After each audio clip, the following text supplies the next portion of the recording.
a rare case of primary pulmonary embryonal rhabdomyosarcoma in children. Mehmet Hamdi Sahan, Sema Isioglu, Melih Aksamoglu. Introduction. Rhabdomyosarcoma is one of the most common soft tissue sarcomas in adolescents and young adults. It accounts for an estimated 4.5% of all childhood cancers, with an incidence of 6 cases per 1 million annually.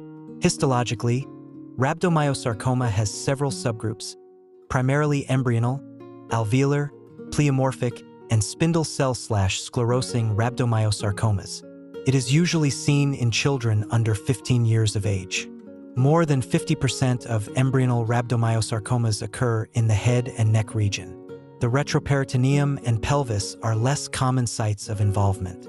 Primary pulmonary embryonal rhabdomyosarcoma is extremely rare. Case: a 3-year-old girl presented with complaints of progressive cough and shortness of breath for 1.5 months. The patient's physical examination revealed weight loss, and laboratory findings were unremarkable. A round opacity with regular contours and approximately 3 by 3 centimeters in size was observed in the upper lobe of the right lung on the chest X-ray. A mass lesion with regular contours and millimetric air densities and soft tissue density was observed in the upper lobe of the right lung on chest computed tomography, CT. In the patient whose differential diagnosis was considered to be hydatid cyst, Echinococcus IHA was negative.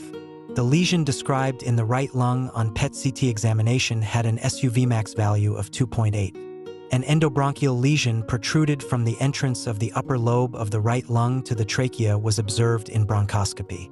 The pathology report diagnosed small blue round cell tumor, primarily embryonal rhabdomyosarcoma. Surgery was planned based on the findings. Right thoracotomy and right lung upper lobectomy were performed. Pathology confirmed the diagnosis of embryonal rhabdomyosarcoma. Discussion.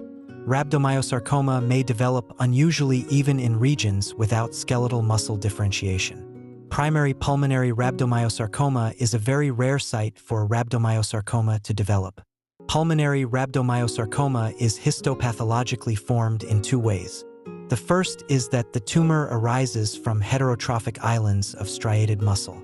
The second is that the tumor arises from metaplasia of undifferentiated mesenchymal cells. These tumors develop either in the context of congenital cystic lesions or from normal lung tissue. The prognosis is different in both groups. Tumors associated with congenital cystic malformations usually have a better prognosis. This is because these cystic lesions are diagnosed early and are usually completely resectable lesions. On the other hand, rhabdomyosarcoma without cystic lesions presents clinically late, reaches a larger size, and cannot be completely resected. There was no obvious cystic component in our case.